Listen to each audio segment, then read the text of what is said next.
10 years after their famous Rocktober run in 2007, the 2017 Rockies snapped an 8-year postseason skid, making the NL wildcard for the first time since 2009. Led by their once-claimed future of the franchise and current MVP candidate in Nolan Arenado, another five-tool and MVP candidate Charlie Blackmon, the young and upcoming shortstop Trevor Story, a multi-time Gold Glover in DJ LeMahieu, and the face of the Rockies franchise in the early 2010s, Carlos Gonzalez. Despite losing 8-11 in that wildcard game, the Rockies franchise looked to be heading in the direction of turning themselves around from the bottom feeder of the NL West to becoming one of the top dogs in the NL.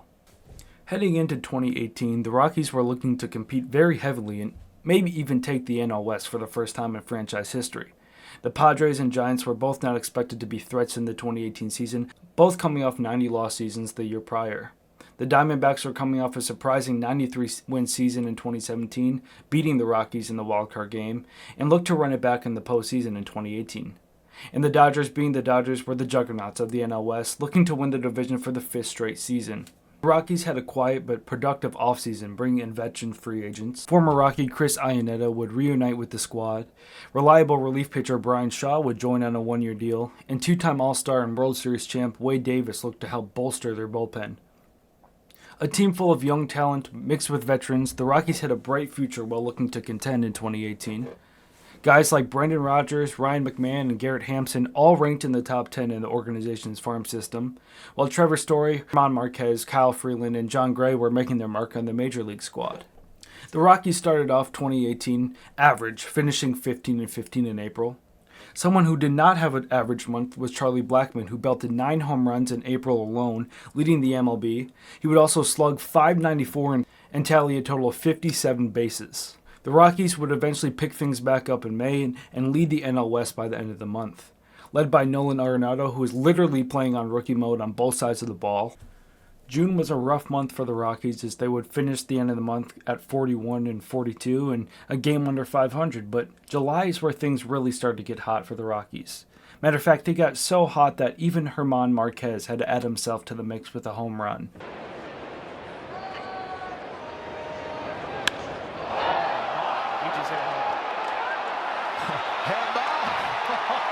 Going 10 rows deep, left center field.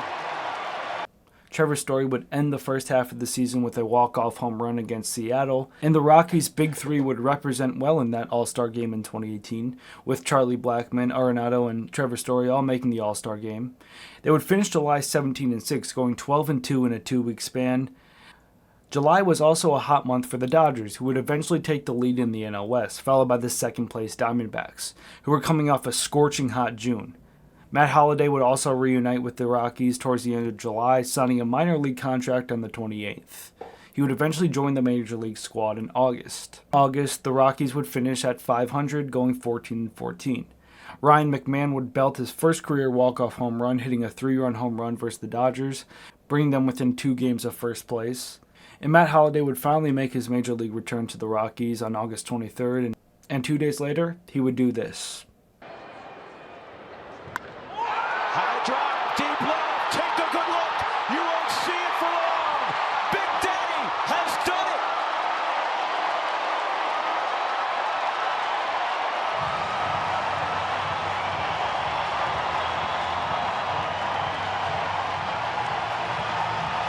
Heading into September 1st, the Rockies were one singular game behind LA and Arizona. On September 5th, Trevor Story would help the Rockies take a 1-game lead in the division over LA by going 3-for-4 with 3 absolute tank jobs. The Diamondbacks would also have a disastrous September, losing 18 in the month and completely choking out of the playoff picture. On September 12th, the Diamondbacks were barring a 3-game deficit in the NL West and were playing a crucial series against Colorado. They would get blown out in Game 1, win Game 2 6-3, and then DJ LeMahieu would hit this home run in Game 3. 1-1. Ball hit well to right field, really well, way back. A winner! DJ has done it! 2-run walk-off bomb! The Diamondbacks would eventually fall out of NL West contention, and the Dodgers and Rockies would duke it out for the division. The Rockies would be down 3 with a week and a half to go in the season, then would 8 in a row to tie the division with 3 games left.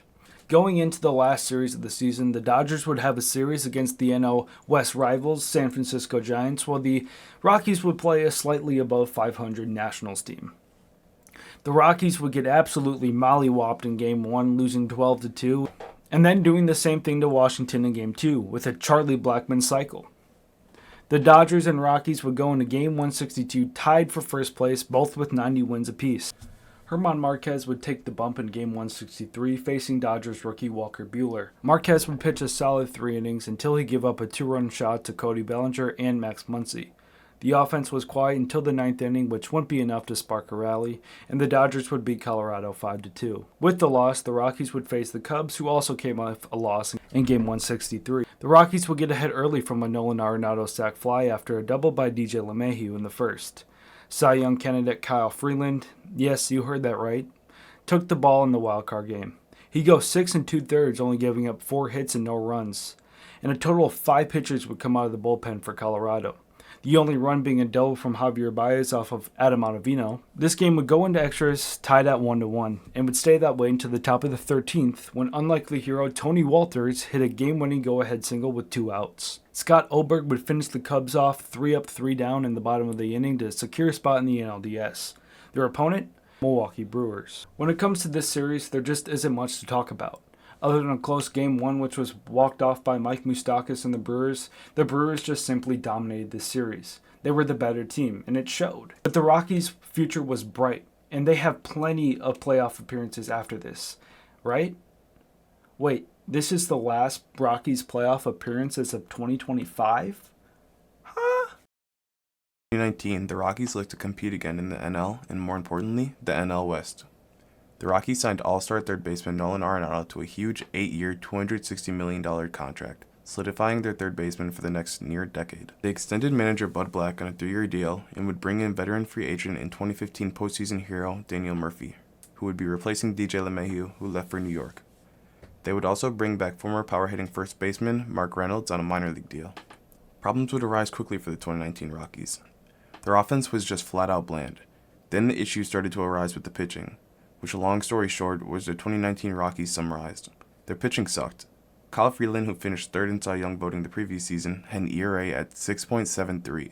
That would make 3 starting pitchers for Colorado with an ERA over 6. German Marquez would start out strong but later deal with injuries and lead to inconsistency. Things would only get worse for the bullpen. Wade Davis, the big-time free agent of last season, will be flat-out terrible, finishing with the 8.65 ERA as a closer. Despite another MVP-caliber season from Arenado and Story, the Rockies would finish 4th in the NL West, finishing a disappointing 71-91. They also lost longtime outfielder Carlos Gonzalez to free agency, and this just doesn't look right. 2020 was filled with uncertainty and confusion. This was no different for the Rockies organization. With the shortened season and expanded playoffs, this meant a bigger opportunity to get back to the postseason. The only problem was, the Rockies did absolutely nothing this offseason. Like, literally nothing. They signed no major league free agents and only signing a handful of minor league deals. Somehow they started 13-2, but then absolutely choked their shortened season away, losing 13 out of 17 games. They traded for Kevin Pillar midseason, but that didn't really seem to help. They'd finished 26-34 and missed the shortened playoffs. Alright, now I'm not going to name every single move the Rockies made or didn't make from the 2021 season to now, but I'll name out the big ones that the Rockies sold or let go. In 2021, they traded away franchise third baseman Nolan Arenado in exchange for Austin Gomber, Mateo Gil, Tony Losi, and Eligioes Montero. Sorry if that sounded wrong. Oh, also Jake Sommers. On December 1st, 2021, John Gray signed a 4-year, $56 million deal with the Rangers. On March 23rd, 2022, Story signed a 6-year, $140 million contract with the Red Sox. After the 2024 season, Rockies legend Charlie Blackmon would call it a career, retiring after that season. From 2021 to 2025, they lose over 100 games 3 times and seemingly lose all the talent they once had from the 2018 squad. They'd attempt to make a splash in 2022 by overpaying Chris Bryant in one of the worst contracts in MLB history with $182 million. 3 seasons later, just last year, they break the record for the most losses in MLB history with 119. Things are looking rough in Colorado right now, but I still do believe the organization can make a postseason comeback in a few short seasons. Despite having the worst season in MLB history, the Rockies still finished just outside the top 15 in league attendance at 16th place, and have a solid farm system with young stars on the current roster such as Ezequiel Tovar, Hunter Goodman, Zach Veen, and Chase Tolander. Sitting here editing this video, and I just completely realized I forgot to add an outro to the script. So I'm just going to say real quick what I was supposed to say in the video is I truly believe the Rockies have a bright future ahead of them. Their fan base is pretty incredibly loyal. For having 3 straight 100-loss seasons and able to pop out the way they do every season. The fans care, the fans believe, and this is a pretty solid young team. They still have, like Gio said, really young talent in the organization. So I do say, give it maybe 4 or 5 years, and this team might have a chance at coming back to the postseason. But, yeah, that's pretty much all I have to say. Thank you guys for watching.